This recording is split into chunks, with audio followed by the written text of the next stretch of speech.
Halo semuanya, di video kali ini adalah edisi spesial untuk menjawab pertanyaan yang masuk. Dan pertanyaan kali ini datangnya dari akun yang bernama Jalanida Fitri. Pertanyaannya adalah, Waalaikumsalam, saya jawab terlebih dahulu untuk salamnya, yaitu untuk ibu hamil, apakah bisa dapat bansos PKH juga?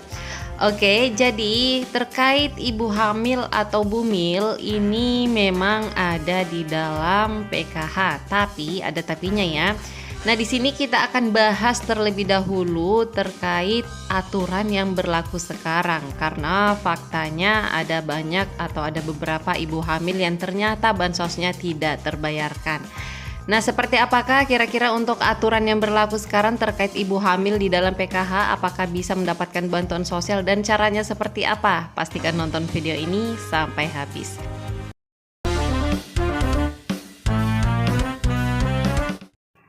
Nah, ini dia terkait aturan yang berlaku sekarang, yaitu nomor surat 50/sekian-sekian tentang petunjuk teknis pelaksanaan program Keluarga Harapan. Dan ini yang terupdate ya, yang terbaru banget, keluarnya di bulan 8 tahun 2023. Insya Allah ini yang digunakan sekarang dan berlaku untuk kedepannya. Tapi apabila ada yang terbaru pasti saya akan update lagi. Ini dia di bagian bab 2 terkait penyaluran bantuan sosial PKH. Di sini dijelaskan pada poin A, sasaran dan kriteria KPM PKH. Program Keluarga Harapan yang selanjutnya disingkat PKH adalah program pemberian bantuan sosial bersyarat kepada keluarga dan atau seseorang miskin dan rentan dan yang terdaftar dalam data terpadu kesejahteraan sosial atau penanganan fakir miskin diolah oleh Pusat Data dan Informasi. Adapun untuk sasaran kepesertaan PKH merupakan keluarga dan atau seseorang yang miskin dan rentan serta terdaftar dalam data terpadu kesejahteraan sosial atau setiap komponen memiliki rincian sebagai berikut. Di sini dijelaskan untuk komponen kesehatan ada pada poin pertama, urutan pertama yaitu sasaran peserta PKH dengan komponen kesehatan meliputi kategori ibu hamil. Ibu hamil ini adalah kondisi seseorang yang sedang mengandung kehidupan baru dengan jumlah kehamilan yang dibatasi. Nah, jadi sudah terjawab ya Kak, sebenarnya untuk ibu hamil itu masih terhitung sebagai komponen atau masih mendapatkan bantuan sosial di dalam bantuan sosial program Keluarga Harapan atau PKH. Hanya saja di sini ada dibatasi ya, di sini untuk keterangannya jumlah kehamilan yang dibatasi. Nah, yang dibatasi ini artinya tidak semua kehamilannya Bapak Ibu itu akan dihitung sebagai komponen selama menjadi peserta PKH.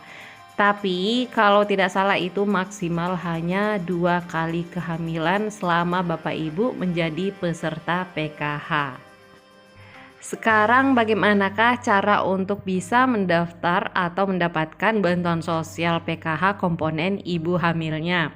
Nah, jadi di sini ada 2 jenis kepesertaan atau peluang sebagai ibu hamil untuk bisa mendapatkan bansos PKH juga.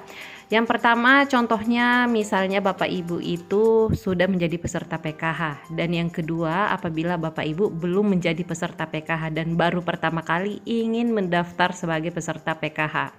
Caranya di sini apabila Bapak Ibu belum terdaftar sama sekali sebagai peserta PKH, maka Bapak Ibu bisa mendaftarkan diri sebagai peserta atau untuk bisa datanya masuk ke dalam DTKS secara mandiri melalui aplikasi Cek Bansos. Nah, untuk aplikasi Cek Bansos ini bisa di-download atau diunduh melalui Web Store atau Play Store. Atau bisa juga secara offline, yaitu dengan cara datang ke kantor desa atau kelurahan setempat untuk minta diusulkan datanya masuk ke dalam data terpadu kesejahteraan sosial agar berkesempatan berpeluang bisa mendapatkan bantuan sosial seperti PKH maupun BPNT. Namun perlu untuk diketahui bagi masyarakat yang baru saja mendaftarkan dirinya sebagai calon penerima bantuan sosial, itu tidak semua bisa lolos dan bisa termasuk di dalam kategori layak untuk mendapatkan bansos.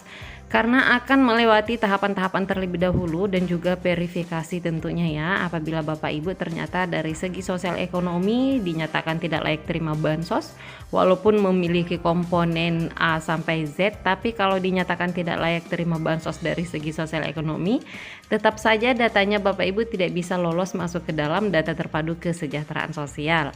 Nah, kalaupun Bapak Ibu misalnya dinilai layak untuk menerima bantuan sosial dari segi sosial ekonomi, maka untuk kuotanya juga harus ada terlebih dahulu, barulah kemudian Bapak Ibu bisa masuk menjadi peserta program Keluarga Harapan atau BPNT program sembako dan bantuan sosial tunai lainnya. Yang kedua, apabila misalnya Bapak Ibu ini sudah menjadi peserta PKH sejak lama, kemudian hamil.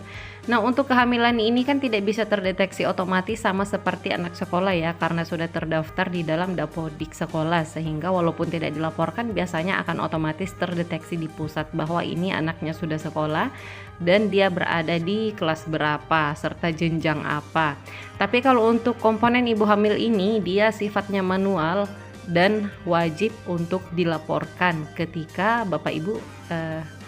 ketika ibu misalnya hamil. Ketika ibu sebagai peserta PKH sedang hamil, maka wajib langsung melaporkan diri kepada pendamping sosialnya masing-masing.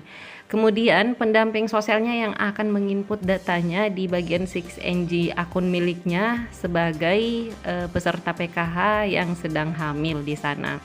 Nah, berikut ini contohnya untuk kategori ibu hamil ya, dia memang ada untuk di dalam PKH. Dan di sini dijelaskan maksimal 2 kali kehamilan selama menjadi peserta PKH. Jadi contohnya seperti ini, ibu itu selama ini menjadi peserta PKH karena memiliki komponen anak sekolah.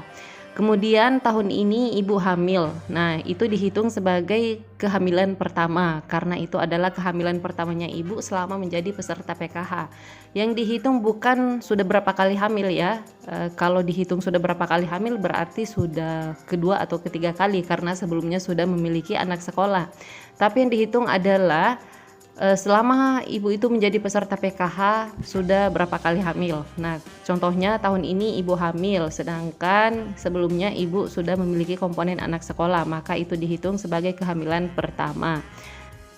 Nah, setelah itu ketika ibu sudah terdaftar sebagai penerima PKH dengan komponen kehamilan, maka ibu juga memiliki kewajiban sebagai KPM PKH komponen ibu hamil.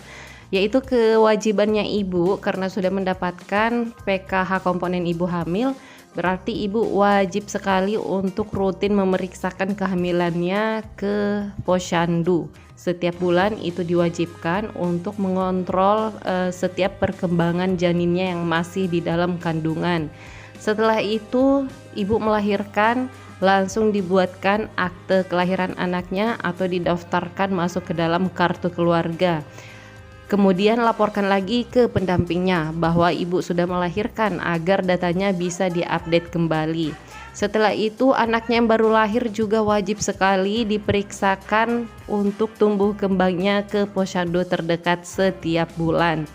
Jadi itu untuk kewajiban ibu sebagai penerima PKH komponen kesehatan ibu hamil. Nah, karena namanya juga seperti yang saya sampaikan tadi di awal bahwa PKH ini adalah bantuan sosial tunai bersyarat. Syaratnya yaitu ibu harus memenuhi kewajibannya ibu juga sebagai KPM penerima bantuan sosial. Nah, berikut ini untuk nominal bansosnya ya, dan ini masih berlaku sekarang juga aturan yang terbaru yaitu nominal bantuan sosial di program Keluarga Harapan untuk komponen kesehatan ibu hamil yaitu sebesar Rp750.000 per 3 bulan. Ini bagi penerima bansos PKH yang masuknya melalui PT Pos, yaitu skemanya per 3 bulan sekali. Namun apabila bansos tersebut masuknya melalui kartu KKS alias ATM merah putih, itu mengalami penyesuaian karena cairnya per 2 bulan sekali. Baiklah, itu saja. Terima kasih sudah menonton video ini sampai habis dan terima kasih juga sudah mengajukan pertanyaan ini. Buat yang lain yang mau bertanya juga seputaran bantuan sosial bisa langsung tulis komentarnya di bawah video ini. Dan apabila untuk komentar yang masuk itu menurut saya itu belum pernah saya bahas di video-video saya sebelumnya, maka akan saya jawab pertanyaan tersebut melalui video seperti ini contohnya. Dan buat yang lainnya yang belum sempat saya balas satu persatu, mohon bersabar karena ada begitu banyak masuk pertanyaan, jadi saya untuk menjawabnya juga satu persatu. Oke, sekali lagi terima kasih banyak sudah menonton video ini sampai habis dan sampai ketemu lagi dan saya di video selanjutnya. Wassalamualaikum warahmatullahi wabarakatuh.